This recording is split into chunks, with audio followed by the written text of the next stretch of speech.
Hello guys, welcome to your channel JR science JRS। आज हम discuss करने जा रहे हैं अपना अगला टॉपिक जो है सेक्सुअल रिप्रोडक्शन।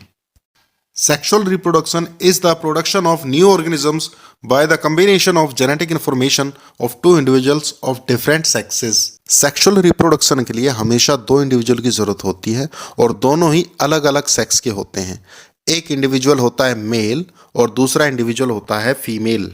सेक्सुअल रिप्रोडक्शन में सबसे पहले गैमीट्स बनते हैं दोनों इंडिविजुअल्स की तरफ से, और इस गैमीट फॉर्मेशन की प्रोसेस में दोनों के क्रोमोसोम्स आधे आधे हो जाते हैं और इस आधे क्रोमोसोम्स के नंबर को बोला जाता है हैप्लॉइड नंबर, और इसको कैपिटल N से हम डिनोट करते हैं।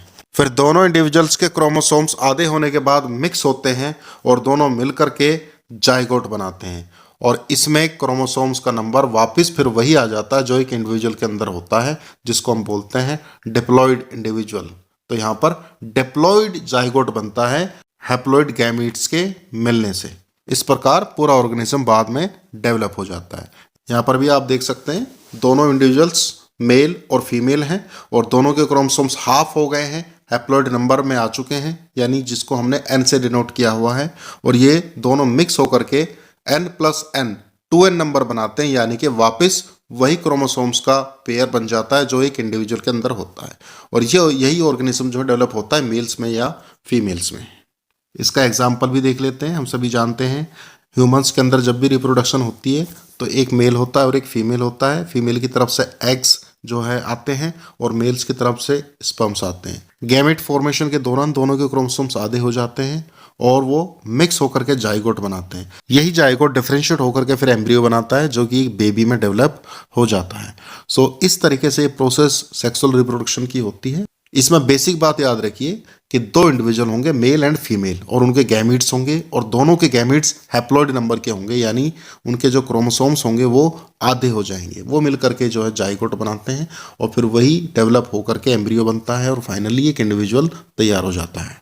तो चलिए गाइज, अब समझते हैं हम सेक्सुअल रिप्रोडक्शन की इंपॉर्टेंस को।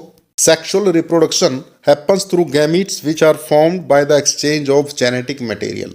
हमें पता है दो अलग अलग इंडिविजुअल जो होते हैं मेल एंड फीमेल, उनके जेनेटिक मटेरियल्स जो क्रोमोसोम्स होते हैं वो एक दूसरे से एक्सचेंज हो जाते हैं और इसकी वजह से वेरिएशंस क्रिएट हो जाते हैं, जो कि ज़रूरी भी होता है एक स्पीशीज को अपने चारों तरफ से अडेप्टेशन के लिए। So this causes variation which is essential for a species to adapt to its surroundings, और ये ही एक बेसिस बन जाता है स्पीशीज के एवोल्यूशन के लिए। किस तरीके से आइए समझते हैं। सबसे पहले हम अडेप्टेशंस को समझते हैं। अडेप्टेशंस क्या है? Adaptation is the evolutionary process whereby a population becomes better suited to its habitat. And this process takes place over many generations. देखिए अडेप्टेशंस होता है एक तरीके से एडजस्ट करना, और ये थोड़ी स्लो प्रोसेस होती है। धीरे धीरे जो है ये ऑर्गेनिजम्स के अंदर आती हैं और इसका सीधा सा मतलब होता है भाई अपना जो भी एनवायरनमेंट के हिसाब से, क्लाइमेट के हिसाब से जो चेंजेस हो रहे हैं उनके हिसाब से एडजस्ट करना। इसी को एक तरीके से हम अडेप्टेशंस कह सकते हैं। और ये अडेप्टेशंस जनरेशन टू जनरेशन्स में धीरे धीरे आती है। अडेप्टेशन किसी भी लेवल पे हो सकती है। एनाटॉमिकल लेवल पर हो सकती है, यानी जो ऑर्गेनिजम्स के शरीर की बनावट है उस आधार पे। बिहेवियरल भी हो सकती है एंड फंक्शनल भी हो सकती है, स्ट्रक्चरल भी हो सकती है। अब हम समझते हैं कि वेरिएशंस किस प्रकार एवोल्यूशन का बेसिस बन जाते हैं। एवोल्यूशन के बारे में जानने के लिए हम एक कंडीशन को समझते हैं। You can see here a herd of deers and these deers are living in a warm climate. यहाँ पर ये हिरणों का झुंड है और जहाँ ये रह रहा है वहाँ की कंडीशंस गर्म है, थोड़ी सी वार्म है। इन हिरणों में कुछ हिरणों की स्किन पर मोटे फर पाए जाते हैं। सम डियर्स हैव थिकर फर्स ऑन देयर स्किन। घूमते फिरते इन हिरणों के झुंड में से कुछ हिरण जो है अलग हो गए, वो अपने अलग रास्ते पर चल दिए और चलते चलते वो एक ऐसे रीजन में पहुंचते हैं, ऐसे क्षेत्र में आ जाते हैं जहां का क्लाइमेट ठंडा होता है, बर्फ भी पड़ रही होती है। तो वहां पर क्लाइमेट जहां वो पहले थे, पहले वार्म कंडीशंस थी, गर्म था इलाका, लेकिन अब वो बिल्कुल ही ऐसे ठंडे इलाके में आ चुके हैं जहां पर बर्फ भी पड़ रही होती है। तो अब आप यहाँ पर जानते हैं कि ठंडी कंडीशंस में तो वही जानवर रह सकता है ना जिसकी स्किन थोड़ी मोटी हो, जिसके स्किन पर फर होते हों।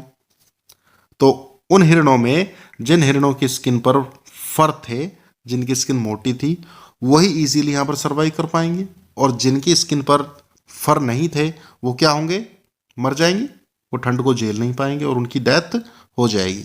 लेकिन जिसकी स्किन पर थे वो तो जिंदा रहते हैं।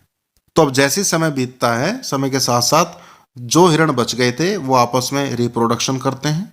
तो सालों साल इनमें रिप्रोडक्शन होने के बाद जो हिरणों की आबादी बनेगी उसमें सारे हिरणों की जो स्किन होगी मोटी होगी। All the deers will have thicker fur on their skin. So ये कहलाता है अडेप्टेशंस। क्लाइमेट चेंज हुई, जो हिरण बच गए, सर्वाइव कर गए, उनकी आबादी बढ़ती चली गई, और जो क्लाइमेट चेंज को सहन नहीं कर पाए वो खत्म हो गए। तो इसी को कहते हैं अडेप्टेशंस। ये रिप्रोडक्शन से, वेरिएशन से आता है, और ये वेरिएशंस ही सेलेक्ट करते हैं एडेप्टेशंस की कंडीशंस को, और इसी एडेप्टेशंस से एवोल्यूशन होता है। अब आप यहाँ पर एवोल्यूशन का मीनिंग अच्छे तरीके से समझ गए होंगे कि किस तरीके से रिप्रोडक्शन एवोल्यूशन में हेल्प करती है। गाइस, अब हम लास्ट में एक बार फिर से बात कर लेते हैं सेक्सुअल रिप्रोडक्शन और एसेक्सुअल रिप्रोडक्शन के डिफरेंसेस के बारे में। अब हम जानते हैं कि सेक्सुअल रिप्रोडक्शन के अंदर दो पेरेंट्स होते हैं, मेल एंड फीमेल, जबकि एसेक्सुअल रिप्रोडक्शन में हमने देखा था एक ही पेरेंट इन्वॉल्व थे।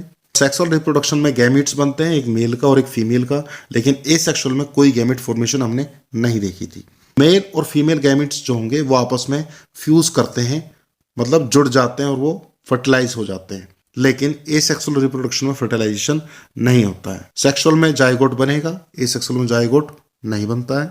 और यहाँ पर जो क्रोमोसोम्स हाफ होते हैं इस प्रोसेस को बोलते हैं मियोसिस। तो यहाँ पर मियोसिस सेल डिवीजन आता है, और एसेक्सुअल रिप्रोडक्शन में मियोसिस नहीं होता है। देखिए, सेक्सुअल रिप्रोडक्शन में दो इंडिविजुअल्स होते हैं, मेल और फीमेल, दोनों के कैरेक्टर्स मिक्सअप होते हैं, और इसी मिक्सअप की वजह से जो उनकी प्रोजेनी होती है, जो नई जनरेशन आती है, उसमें वेरिएशंस आते हैं, तो नए नए कैरेक्टर्स भी उसमें देखने को मिलते हैं। लेकिन एसेक्सुअल रिप्रोडक्शन में कोई भी नया कैरेक्टर आपको देखने को नहीं मिलता है। Sexual reproduction is found in complex and high animals. देखिए, सेक्सुअल रिप्रोडक्शन दोनों में होगा, प्लांट्स में भी होता है और एनिमल्स में भी होता है। एसेक्सुअल रिप्रोडक्शन लोअर ऑर्गेनिजम्स में पाया जाता है जो सिंपल होते हैं, जैसे अमीबा हो गया, हाइड्रा हो गया। सेक्सुअल रिप्रोडक्शन को पूरा होने में कई महीने भी लग जाते हैं, लेकिन एसेक्सुअल रिप्रोडक्शन में इतना टाइम नहीं लगता है, जल्दी ही इसकी प्रोसेस पूरी हो जाती है। और सेक्सुअल रिप्रोडक्शन की वजह से एवोल्यूशन भी होता है, जो हमने अभी अभी समझा है। लेकिन एसेक्सुअल रिप्रोडक्शन में एवोल्यूशन होता तो है, बट उतना नहीं जितना कि सेक्सुअल रिप्रोडक्शन में देखने को मिलेगा। सेक्सुअल रिप्रोडक्शन कहाँ कहाँ होती है मैंने बताया आपको, ह्यूमंस में होंगी, बर्ड्स में होंगी, रेप्टाइल्स में होंगी, और ये प्लांट्स में भी होंगी। अगले डिस्कशन में हम इसी को समझेंगे। और एसेक्सुअल रिप्रोडक्शन जो होगी वो अमीबा, प्लाज्मोडियम में होती है। तो गाइस, ये था हमारा आज का डिस्कशन। अगर आपको वीडियो अच्छी लगी हो तो लाइक और कमेंट ज़रूर करना, और चैनल को सब्सक्राइब कीजिएगा, जिससे कि आपको आने वाली वीडियोस के नोटिफिकेशंस मिल जाएं। अगले डिस्कशन में हम जानेंगे सेक्सुअल रिप्रोडक्शन इन प्लांट्स के बारे में। मिलते हैं next time. Till then, take care, bye bye.